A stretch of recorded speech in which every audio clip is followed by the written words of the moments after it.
안녕하십니까. 닥치로 메밀TV 닥치로입니다. 오늘은 타탈의 메밀이 제2형 당뇨병 환자들의 신장 기능을 보호하는 효과가 있다고 하는 연구 결과가 있어서 간략하게 소개해 드리겠습니다. 메밀과학에서는 타탈의 메밀의 제2형 당뇨 신장 기능 보호 효과에 대해서 알아보겠습니다. 이 연구는 중국 농림성 식품영양연구소 키우 외 핑구 전통중의병원, 북경연합의대병원 등의 연구원들이 공동 연구해서 2016년도 치유임상위험관리학술지에 발표한 내용입니다. 타타리 메밀을 이용한 임상연구 개요를 살펴보면 5년에서 20년간 당뇨병을 앓은 104명의 제2형 당뇨 환자를 대상으로 했습니다.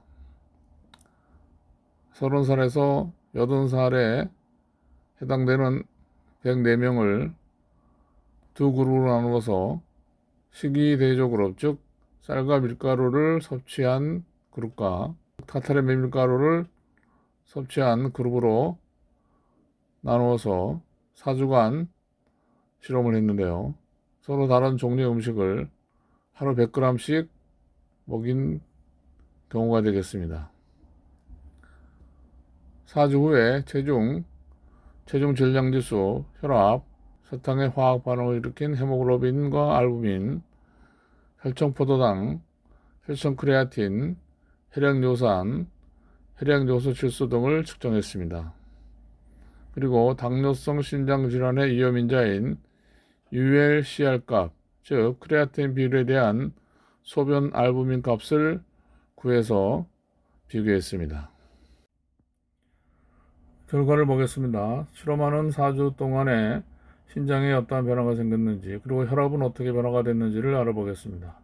먼저 혈압은 쌀가루와 밀가루를 먹인 DC그룹에서 수직 혈압은 139.4, 확장 혈압은 77이었는데요. 타타리 가루를 먹인 TB그룹에서는 수축기 혈압이 145.2, 그리고 확장 혈압이 76.7이었습니다. 혈압이 감소한 걸 알 수가 있고요. 당뇨성 신장병 단계별 당뇨 환자의 신기능 부전에 대한 타타리 메밀의 영향인데요.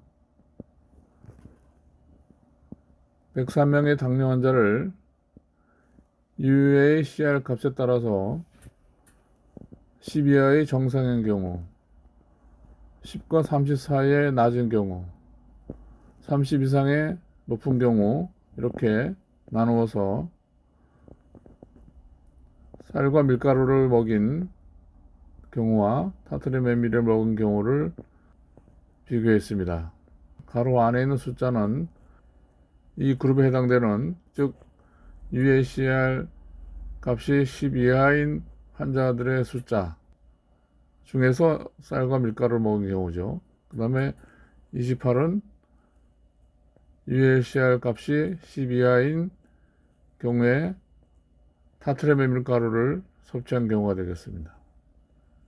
여기는 UACR 값이 낮은 경우에 쌀과 밀가루를 먹인 13명의 환자, 또 타타리 메밀가루를 먹인 12명의 환자, 이렇게 되겠습니다. 이것은 UACR 값이 30 이상으로 높은 경우에 쌀과 밀가루를 먹인 10명의 환자와 타타리 가루를 먹인 12명의 환자를 비교한 것입니다. 각각의 경우에 UACR 값은 타타리 메밀을 먹인 경우에 현저하게 낮아졌습니다.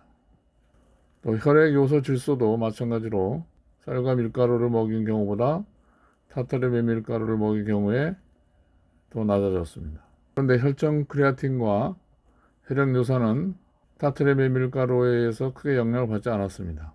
그리고 이 사구체 여과 추정치의 경우 타타리 메밀가루를 먹인 경우에 ULCR 값이 10에서 30인 경우를 제외하고는 더 낮아졌습니다.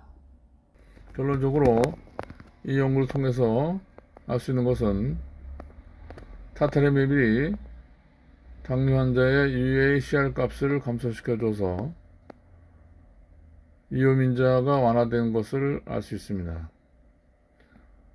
UACR 값이 올라가면 소변의 알부민 분비 증가를 가져와서 심장병의 이오민자가 됩니다.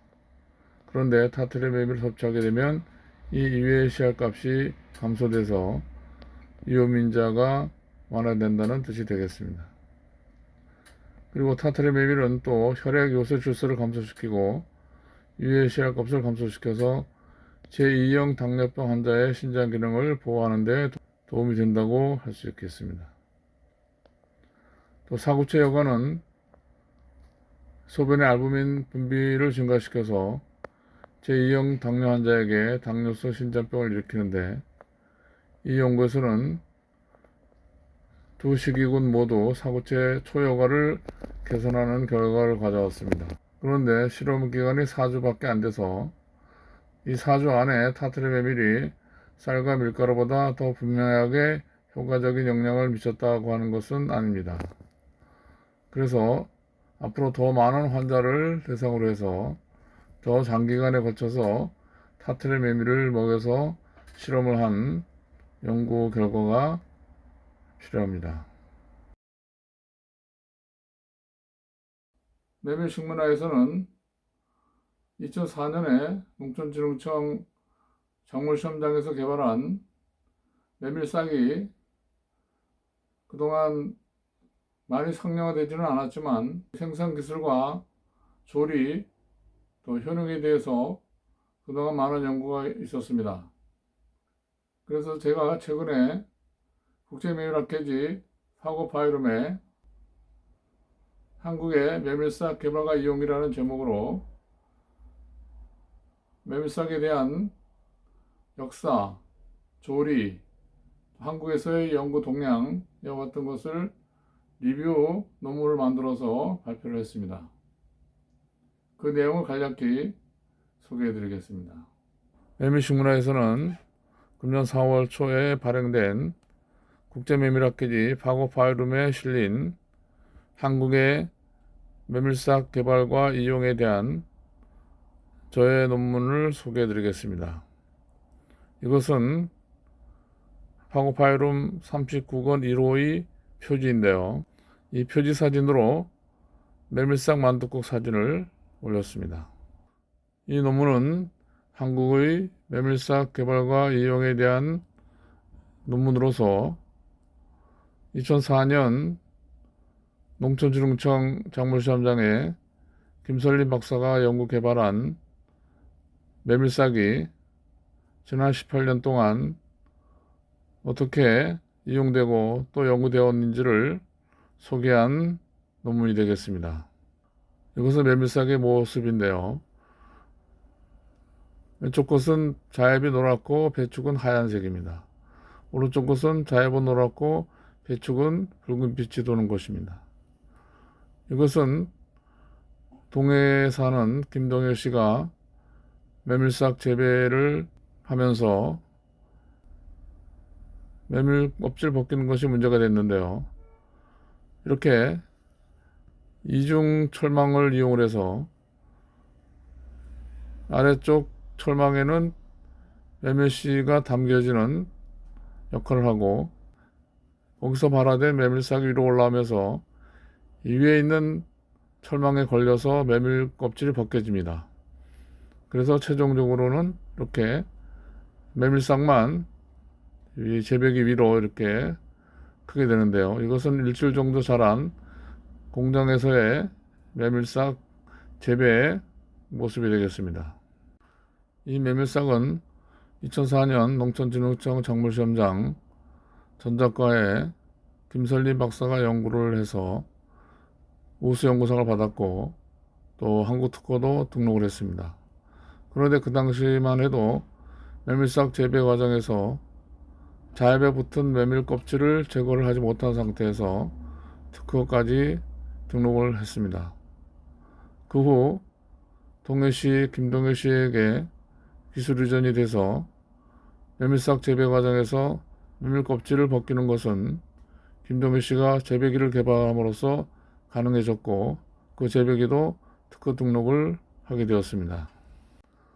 메밀싹으로 다양한 요리가 조리되는데요. 몇 가지 살펴보면 막국수 고명, 또 메밀묵, 양념무침, 또 김치에 넣어서 메밀싹 김치, 메밀싹 계란말이, 양념한 무채와 메밀싹을 넣은 전병, 그 다음에 메밀싹을 중탕해서 액기스로 만들어서 음료로 마시기도 합니다.